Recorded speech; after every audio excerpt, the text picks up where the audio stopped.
What is up, everybody? It's JT Sports, and I'm back to you guys with another video. This video, I'm here for my Pittsburgh Steelers 2020 quarterback preview. I'm going to be breaking down the quarterbacks currently on the Pittsburgh Steelers roster, how I think the depth chart will end up, and who ends up making the roster, who doesn't make the roster, right? Now, before I get into it, make sure that you guys hit that like button and subscribe to the channel. I upload NFL videos and college football videos daily. And also make sure to follow me on social media. My social medias are JT Sports _, which is both my Twitter handle and my Instagram username. The link to those are down in the description down below. So, the Pittsburgh Steelers, pretty much the biggest topic of discussion surrounding the Pittsburgh Steelers when it comes to position battles and things like that has been the backup quarterback situation, right? Now, you know that you're a good team when the only thing people are talking about when it comes to your team is the question, who's going to end up backing up Ben Roethlisberger, right? That's how you know you have a good team. I mean, a lot of the teams have a lot of holes and things like that, but the Steelers, the fact that people are talking about a backup quarterback shows you how talented this Pittsburgh Steelers roster is, right? So, obviously, without a doubt, we know Ben Roethlisberger is going to be the starting quarterback going into the season. Not much controversy there. A lot of people have been taking a lot of shots at Ben Roethlisberger, right? A lot of people keep saying that he's washed up and he's not what he used to be, right? And I find that funny. Because Ben Roethlisberger, the past 5 years, no quarterback in the NFL has thrown for more passing touchdowns and more passing yards than Ben Roethlisberger, right? Ben Roethlisberger has one season that he goes out with an injury, then all of a sudden he's washed up, right? Or he's not going to rehab from injury. This is a guy who came back and was still able to be successful from a motorcycle crash, right? So, I mean, if this dude can come back and still be a great quarterback, a Hall of Fame caliber quarterback after a motorcycle accident, then I have no question that Ben Roethlisberger is going to rehab from the injury that he suffered last year, right? Then, this wide receiver core is absolutely loaded. This is probably the best group of weapons when it comes to the passing game that Ben Roethlisberger has had since, 2013, 2014. You got Eric Ebron at the tight end position. You got Vance McDonald at the tight end position. You got Deontay Johnson, who was the offensive MVP for the Pittsburgh Steelers offense last year, and he was injured. He was a rookie last year, was the best player on the Steelers offense, and he wasn't even 100%, right? So he's going to come back fully healthy. So imagine what he's going to do. Deontay Johnson may be a Pro Bowler next year. He may have 200 yards, right? You got James Washington, who stepped up last year. You draft wide receiver Chase Claypool, right? Then you got Juju Smith-Schuster in a contract year.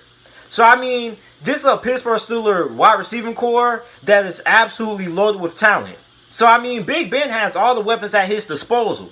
So, the fact that a lot of people keep calling Big Ben washed up is beyond me. And to the point, like, it even confuses me, like, do people even think Ben Roethlisberger is even better than Mason Rudolph or Duck Hodges? Like, the way people are talking about Ben Roethlisberger, they're making it seem like Ben Roethlisberger isn't an upgrade over Mason Rudolph and Duck Hodges. The Steelers went 8-8 with two backup quarterbacks. Duck Hodges was the fourth-string quarterback starting off last season who was on the practice squad. So the Steelers can win 8 games. It makes no sense to me how people think they're going to win less with Ben Roethlisberger fully healthy. Like, it's now making me start to question people like, do people even think Ben Roethlisberger is even the upgrade over Devin Hodges and Mason Rudolph at all? I mean, as Steelers fans, we know he is, but I mean, I'm trying to figure out what everybody else is thinking is, because I'm starting to think that a lot of people are a little bit slow or a little bit, a little bit mental, because it's crazy that a lot of people don't think the Steelers are going to be better with their starting quarterback back. That's really odd to me. So now let's get into the meat and potatoes, what you guys all came here for. Who is going to end up being the backup quarterback? Now, we got Mason Rudolph, who had a 5-3 record last year, 1,765 passing yards, 13 touchdowns, 9 interceptions, completed 62% of his passes. You got the Duck Hodges, or a.k.a. the Duck, who went 3-3 last year, 1,063 passing yards, 5 touchdowns, 8 interceptions, completed 62% of his passes, right? Then you got Paxton Lynch and J.T. Barrett, right? Now, I don't really know who's going to end up being the backup quarterback, and we're being honest with you, right? Now, initially, a lot of people think it's going to be Mason Rudolph, right? Now, I'm just going to go out on a limb, and I'm going to say Mason Rudolph is QB number 2, right? Because the thing with Mason Rudolph is that Mason Rudolph has potential. He has a lot more potential than J.T. Barrett and Devlin Duck Hodges, right? Because although he wasn't as accurate as Devlin Hodges was last year, he had a better arm, right? And you know, coaches these nowadays, they always want the quarterback who's able to throw the football, right? Who can throw the ball the longest distance, right? And that's what Mason Rudolph is able to do, right? Mason Rudolph reminds a lot of people of Big Ben because of how big he is and the strong arm that he has, but he has to work on his accuracy, right? Now, a lot of people are going to do out JT completed 62% of his passes. That complete percentage is a lie. A lot of people got to stop looking at stats. If you watch the games, then you will see that Mason Rudolph isn't as accurate as 62% shows, right? So Mason Rudolph was basically a rookie last year. That's what a lot of people got to understand. Mason Rudolph, I know he was drafted a few years back, but last year was the first time he actually got like real snaps in a real life game situation in the regular season. So he's basically a rookie, right? That was the first time he actually took the field, right? So I think that Mason Rudolph is going to be a lot better compared to what he was last season. Now he had that one season under his belt of experience. Now he's going to have some more development. He's going to have some more time to sit behind Big Ben. So I think I probably would go ahead and go out on a limb and say that Mason Rudolph, I feel comfortable with Mason Rudolph being QB number 2 behind Big Ben Roethlisberger.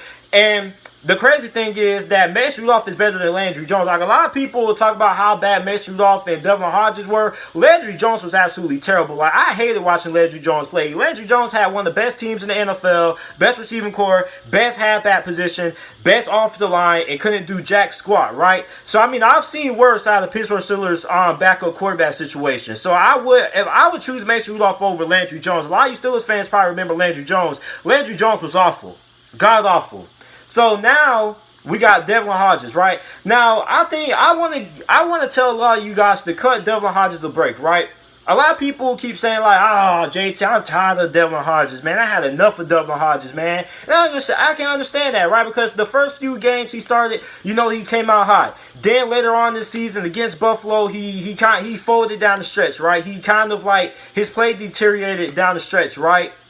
But the thing with Devlin Hodges is this guy was an undrafted rookie free agent, which is what a lot of you guys have to understand. This guy started the season out on the practice squad. How many teams can take their 4th-string quarterback who started the season out on the practice squad and can win 3 games, right? A lot of undrafted free agents at the quarterback position, they don't even make the roster. So the fact that Devlin Hodges was able to come in and have some kind of success for the Steelers, I think that has to show something, right? And also, let's not forget that the Pittsburgh Steelers were comfortable enough with Duck Hodges being the backup quarterback when Mason Rudolph had to step in and be the starting quarterback, right? Because you guys may not remember, but when Mason Rudolph got named the starter, Joshua Dobbs was expected to be the backup, but they traded him away to Jacksonville, and therefore Devlin Hodges got moved up to that backup role behind Mason Rudolph. So I don't think the Pittsburgh Steelers will go ahead and trade away Joshua Dobbs if they didn't feel comfortable with what Duck Hodges brings to the table, right? So, I mean, for an undrafted free agent, Devlin Hodges had a hell of a season last year. He was an undrafted free agent. A lot of undrafted free agents, they never, ever start an NFL game. So, will he be the 3rd-string quarterback? I don't know. But I like his chances. Now, you got Paxton Lynch. Now, Paxton Lynch is a real big sleeper, right?